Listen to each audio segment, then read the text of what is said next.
तुम्हाला माहीत आहे का, जो माणूस साक्षात सम्राट अकबराला आणि संपूर्ण मुघल साम्राज्याला खळखळून हसवायचा, ज्याच्या बुद्धिमत्तेचे आणि चातुर्याचे पोवाडे आजही अख्खा हिंदुस्थान गातो, त्याचा शेवट एका अशा भयंकर, काळोख्या आणि रक्तरंजित कटात झाला, जिथे एका रात्रीत मुघलांचे 8,000 सैनिक गाजरमुळ्यासारखे कापले गेले.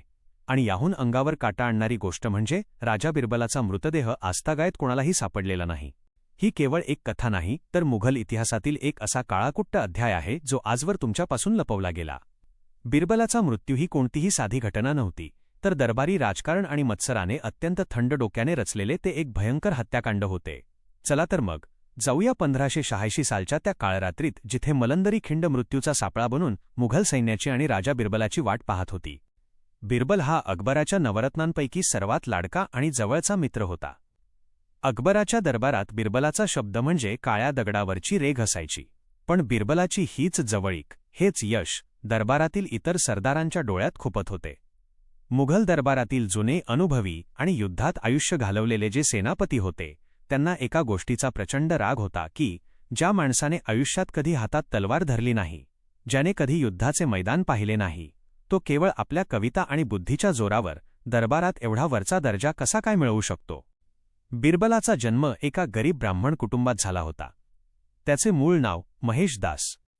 आपल्या बुद्धीच्या जोरावर तो राजा बिरबल झाला होता, पण त्याचा हाच उत्कर्ष त्याच्या मृत्यूचे कारण ठरणार होता.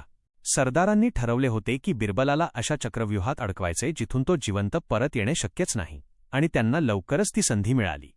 वायव्य सरहद्दीवर, म्हणजे आजच्या पाकिस्तान आणि अफगाणिस्तानच्या सीमाभागात असलेल्या स्वात आणि बाजाईर खोऱ्यात, युसुफझाई नावाच्या अत्यंत खतरनाक आणि लढाऊ अफगाणी टोळ्यांनी मुघल साम्राज्याविरुद्ध भयंकर बंड पुकारले होते.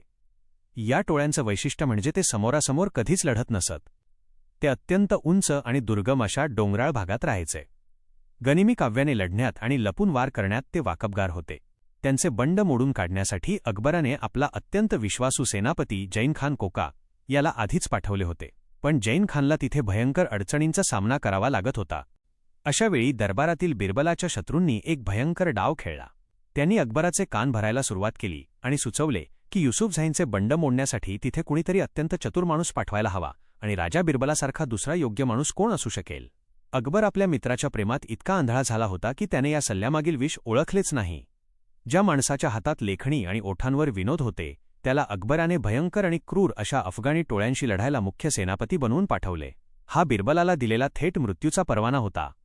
बिरबल आपले हजारो सैनिकांचे प्रचंड सैन्य घेऊन स्वात खोऱ्यात पोहोचला.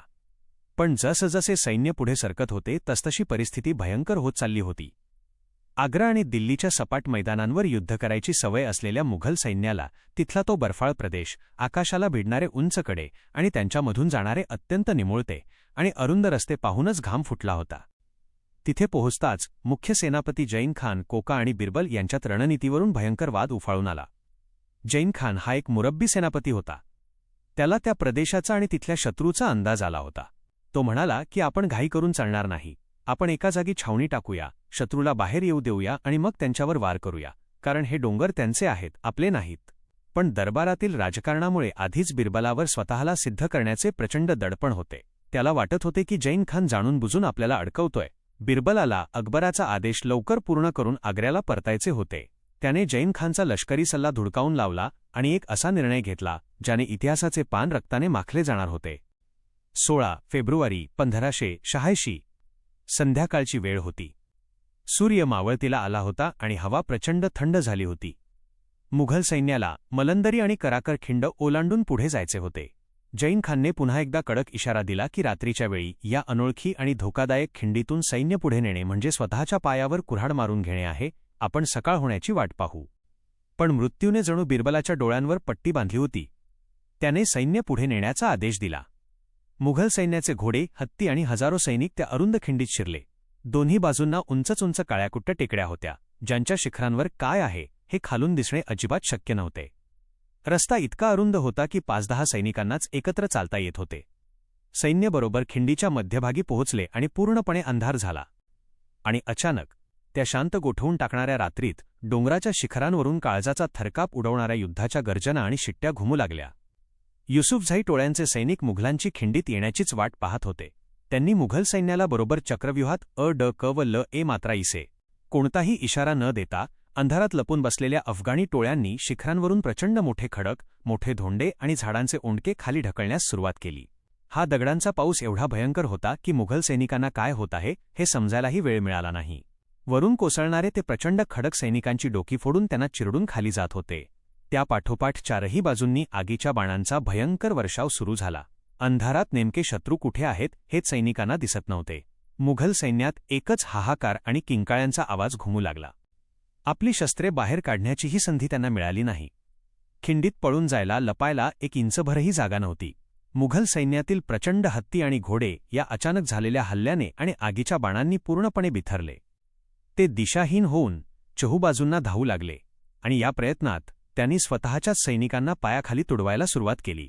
रात्रीचा तो भयानक काळोख, आजूबाजूला उंच कडे, वरून येणारा मृत्यूचा पाऊस, जळणारे बाण आणि माणसांच्या प्राण्यांच्या भयानक किंकाळ्या. ती खिंड अक्षरशः मृत्यूचा सापळा बनली होती. कुणी कुणाला वाचवण्याच्या स्थितीत नव्हते. जो तो फक्त स्वतःचा जीव वाचवण्यासाठी सैरावैरा धावत होता. याच भयंकर चेंगराचेंगरीत आणि दगडांच्या तांडवात राजा बिरबल अडकला. ज्या माणसाच्या बुद्धीची धार तलवारीपेक्षाही तीक्ष्ण होती, ज्याने आपल्या चातुर्याने अनेक राजांना धूळ चारली होती, तो आज एका निष्ठुर राजकीय कारस्थानाचा बळी ठरला होता. वरती कुठेतरी अंधारात उभा असलेला एकही युसुफझाई सैनिक खाली आला नाही. त्यांनी एकाही मुघल सैनिकाशी समोरासमोर दोन हात केले नाहीत. त्यांनी फक्त निसर्गाचा आणि भूगोलाचा वापर करून मुघल सैन्याला ठेचून मारले. चहूबाजूंनी होणाऱ्या हल्ल्यात, कोसळणाऱ्या खडकांखाली आणि बिथरलेल्या हत्तींच्या चेंगराचेंगरीत राजा बिरबलाचा चिरडून अत्यंत वेदनादायक आणि करुण अंत झाला. अवघ्या काही तासांत ती खिंड शांत झाली. पण ती शांतता मृत्यूची होती. तब्बल 8,000 मुघल सैनिकांच्या प्रेतांचा ढिगारा त्या खिंडीत पडला होता. रक्ताचे पाट वाहिले होते. मुघल साम्राज्याच्या इतिहासातील आणि खुद्द अकबराच्या कारकिर्दीतील हा सर्वात मोठा, सर्वात भयंकर लष्करी पराभव होता. जेव्हा या भयंकर हत्याकांडाची आणि पराभवाची बातमी आग्रा दरबारात सम्राट अकबरापर्यंत पोहोचली, तेव्हा त्याला इतका प्रचंड धक्का बसला की तो जागीच कोसळला. ज्या मित्रासोबत त्याने आपले अर्धे आयुष्य घालवले, ज्याने प्रत्येक संकटात अकबराला साथ दिली, तो असा भयानक मृत्यूला सामोरा गेला, हे अकबराला सहनच झाले नाही. इतिहासातील नोंदी सांगतात की सलग 2 दिवस आणि 2 रात्री सम्राट अकबराने अन्नाचा एक कणही तोंडात टाकला नाही. तो कुणाशीही बोलत नव्हता. तो फक्त एका लहान मुलासारखा ओक्साबोक्सी रडत होता. अकबराने त्यानंतर कित्येक महिने दरबारात जाणे टाळले होते. जेव्हा युद्धभूमीवर थोडी शांतता पसरली, तेव्हा अकबराने बिरबलाचा मृतदेह शोधण्यासाठी, त्याचे अंतिम संस्कार करण्यासाठी सैन्याची एक विशेष तुकडी त्या खिंडीत पाठवली. पण तिथे फक्त कुजलेले, चिरडलेले हजारो मृतदेह होते. त्या प्रेतांच्या ढिगाऱ्यात आणि भयानक अवस्थेत बिरबलाचा मृतदेह कोणालाही ओळखता आला नाही. तो कायमचा हरवला. अकबराला आयुष्यभर एकाच गोष्टीचे शल्य राहिले की ज्या माणसाने आपले संपूर्ण आयुष्य बादशहाच्या चरणी अर्पण केले, त्याचे साधे अंत्यसंस्कारही आपण करू शकलो नाही. मुघल साम्राज्याच्या इतिहासातील हा एक असा अध्याय आहे जो आपल्याला सांगतो की दरबारी राजकारण आणि माणसाचा मत्सर किती भयंकर असू शकतो. बिरबलाचा शेवट कोणत्याही हास्यविनोदात नाही किंवा शांततेत नाही, तर मत्सराने रचलेल्या एका भयंकर हत्याकांडात आणि मलंदरी खिंडीच्या काळोखात झाला होता. एका कुशाग्र बुद्धिमत्तेचा असा भयंकर अंत आजही इतिहासाच्या पानांवर रक्ताने कोरलेला आहे.